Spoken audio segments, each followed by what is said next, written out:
कल जो है जुबली हिल बाई इलेक्शन के दौरान जो मीटिंग की गई थी रहमत नगर में, हमारे चीफ मिनिस्टर साहब जो है कल की मीटिंग में मुसलमानों के ताल्लुक से कुछ लपकुशाई किए थे। और आज दिन भर में कई मजम्मती बयानात आए। तो इलेक्शन में मुसलमान नाराज हो जाएंगे बोल के कांग्रेस के लीडर्स, माइनॉरिटी लीडर्स जाके उनको बोले कि आप जो है इसकी वजाहत करिए। कल जो जुमला बोले थे उन्होंने कि कांग्रेस है तो मुसलमान है, मुस्लिम्स की इज्जत कांग्रेस से है बोले थे। आज जो है चीफ मिनिस्टर साहब आज शेखपेट में उनकी रैली थी।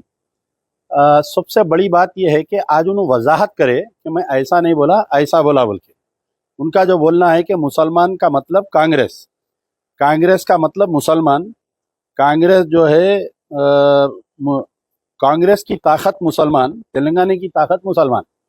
आप गौर करिए, कल के जुमले पे उन्होंने माफ़ी नहीं चाहे उन्होंने मुसलमानों से। उन्होंने ये बोल रही कि मैं कल ऐसा बोलना चाह रहा था। आज अगर फ़र्ज़ करिए जुबली हिल का इलेक्शन नहीं रहता, इतने बयानात आज उलमा मशाइखीन के नहीं आते, तो इन्होंने आज वजाहत भी नहीं देते। तो रेवंत रेड्डी साहब, आप पहले तो मुसलमानों से माफ़ी चाहिए कि मेरी गलती से बोल दिया बोलिए या स्लिप ऑफ टंग। आज की शेखपेट की तकरीर में उन्होंने माफ़ी नहीं चाहे। दूसरा पॉइंट, इन्होंने ये बोल रही कि मैं अजहरुद्दीन एक मुसलमान को कैबिनेट में लिया तो किशन रेड्डी तुम्हारी कई को जल रही, तेरे बाप की कई को जल रही। ऐसा इमोशनल डायलॉगा मार के मुसलमानों को खुश करने को जा रहे हैं। और एक बात बोल रहे हैं कि क्या मैं गुजरात में जाके कोई जायदाद पूछा क्या? मैं आपसे ये पूछ रहा हूँ, इसका आप जवाब दीजिए। और ये पूरे तमाम जुबली हिल के मुसलमानों को मैं ये बोल रहा हूँ, और तमाम जो लोग हैं, रेवंत रेड्डी और अमित शाह, मोदी ये मिले हुए हैं, इसका जिंदा सबूत मैं आपको देता हूँ। इलेक्शन कोड यानी गवर्नमेंट कोई काम नहीं कर सकती, कोई ऑर्डर पास नहीं कर सकती, कुछ नहीं कर सकती। इलेक्शन कोड में एक मिनिस्टर को हलफ दिलाई, अजहरुद्दीन को कैबिनेट मिनिस्टर बनाए, हलफ दिलाई। तो इलेक्शन कोड में गवर्नर हलफ दिलाया, ये वायलेशन ऑफ इलेक्शन का कोड ऑफ कंडक्ट है। अगर फर्ज करिए सेंटर अगर गवर्नर को बोल देती नहीं दिला सकते तुम ये हलफ, कैसा दिलाए? बगैर गवर्नर जो है, बगैर सेंटर के डिस्कशन के या परमिशन के या तबादले ख्याल के, गवर्नर तो फैसला नहीं लिए होंगे हलफ दिलाने का। गवर्नर किसी ना किसी से तबादले ख्याल करे होंगे। तो अब यहाँ पर ये आई है, अगर बीजेपी, अमित शाह, नरेंद्र मोदी रेवंत रेड्डी से नाखुश रहते तो सबसे पहले मिनिस्टर की हलफ बर्दारी को रुका देते। वो किशन रेड्डी जो जाके चीफ इलेक्टोरल ऑफिसर को बोल रही, आप सेंट्रल मिनिस्टर है ना साहब, आपका ही जी अमित शाह आपके होम मिनिस्टर है, आपके वो है मोदी साहब आपके प्राइम मिनिस्टर है। तो इमीडिएटली जो है गवर्नर हलफ नहीं दिलाता था। मैं ये पूछ रहा हूँ रेवंत रेड्डी साहब, इलेक्शन कोड में गवर्नर साहब कैसा हलफ दिलाए? आपसे अगर बीजेपी नाराज है तो दिला सकते थे क्या? क्या मुसलमानों को कान में बीड़ी रख लेके बैठे समझ रहे हैं आप? इमोशनल डायलॉगा मार के चले गए तो मुसलमान खुश हो जाएंगे। ये इमोशनल डायलॉगा मत मारिए, मुसलमान बाशऊर है। आप जो 22 महीने धोखा दिए, आप जो है 22 महीने मुसलमानों को धोखा दिए। आप मुसलमानों को धूल से बदतर समझे, टिश्यू पेपर से बदतर समझे। आप मुसलमान तंजीमों को मीटिंग एक मौका नहीं दिया मिलने का। ईद बकरीद को जाके मुसलमान आपको, जो कांग्रेस के माइनॉरिटी कैडर था, आपसे मिलना चाह रहे हैं तो आप अपॉइंटमेंट नहीं दे रहे थे। आज जुबली हिल बाई इलेक्शन में आपको हमदर्दी आ गई, मुसलमान याद आ गए। और आपके और एक चीज सुनिए कि ये बोल रहे हैं कि मैं जुबली हिल, कल की तकरीर में बोले कि मैं 12 मसाजिद के कमेटियों को ये वादा कर रहा हूं कि 31 दिसंबर से पहले मैं खबरस्तान का मसला हल करूंगा।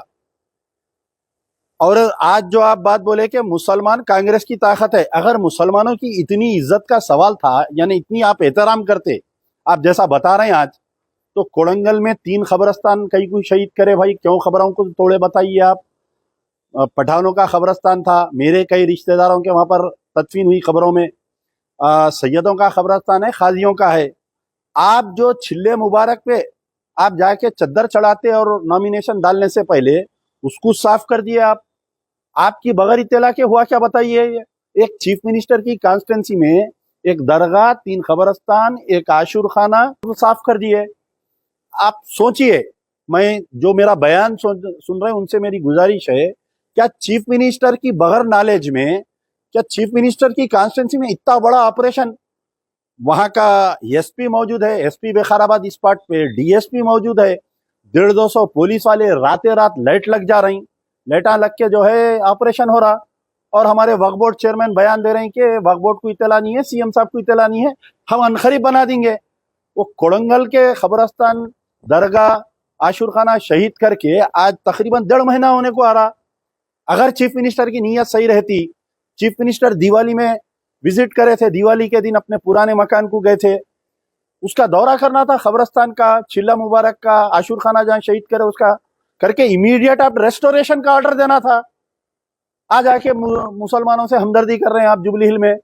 मुसलमान एक बार भरोसा करता है किसी पे, आप पे भरोसा करा था, कांग्रेस पे भरोसा करा था, ये सोचा कि भाई ये कांग्रेस वो कांग्रेस नहीं है पीवी नरसिम्हा राव की जो बाबरी मस्जिद को शहीद करी, ये वो कांग्रेस नहीं है जो पोटा और ताटा लाई थी मुसलमानों को, हिंदुस्तान के पूरे मुसलमानों को जेलों में डाले थे, ये वो मुसलमान नहीं है जो मुसलमानों को इनकाउंटर करी थी। हम समझे थे कि ये वो कांग्रेस है, ये वो कांग्रेस है जो सोनिया गांधी, राहुल गांधी और प्रियंका गांधी की एक सेकुलर कांग्रेस है समझ के भरोसा करके वोट दिए। हमको क्या मालूम था खाकी चड्डी को चीफ मिनिस्टर बना दे रहे हैं सोनिया गांधी और प्रियंका गांधी और राहुल गांधी बोल के। खबरस्तानों को तोड़े, कहीं दूसरे मुकामात पे हुआ तो राहुल गांधी का बयान आता, चीफ मिनिस्टर की कॉन्स्टिट्यूंसी में खबरस्तानों को तोड़ दिया तो एक कांग्रेस वाले का स्टेटमेंट नहीं आया। तो बहरहाल मेरा मुतालिबा है कि कल की बात का चीफ मिनिस्टर माफी नहीं चाहे, खाली चुप ऐसा बोले कि मैं ऐसा नहीं बोला, ऐसा नहीं बोला। अगर इन सच्चे दिल के रहते तो माफी चाहते थे इन्हों।